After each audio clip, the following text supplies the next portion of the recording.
projet anaglyphe, étape 3, le devoir. Dans ce devoir, vous allez calculer les formules qui permettent de calculer les coordonnées des points de l'objet en rouge et de l'objet en cyan qui vont vous permettre de voir un anaglyphe donc, en 3 dimensions. Ce qui est important de voir dans le schéma, c'est que ça, c'est l'œil gauche, ça, c'est l'œil droit, dont les coordonnées vont être connues. Et ça, c'est les coordonnées de votre objet dont les points sont connus. J'ai mis quand même des lettres, Gx, Gy, Gz, pour que vous trouviez une formule générale qui pourrait être appliquée, peu importe l'endroit où on place l'œil gauche, l'œil droit, peu importe l'objet que vous avez utilisé. Les points R et C sont inconnus. C'est ceux qu'on doit trouver.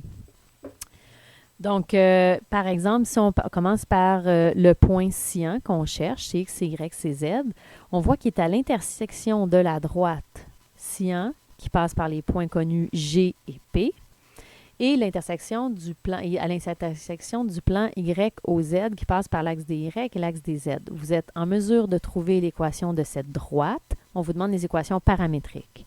Ensuite, vous pouvez facilement trouver l'équation du plan Y au Z, et faites l'intersection entre les deux pour trouver une formule pour calculer Cx, Cy, Cz. Cette formule va nécessairement dépendre du point P et du point G. Vous allez ensuite, donc vous allez trouver cette réponse-là et l'inscrire ici. Pour l'œil droit, donc le calcul du point en rouge, c'est exactement le même processus.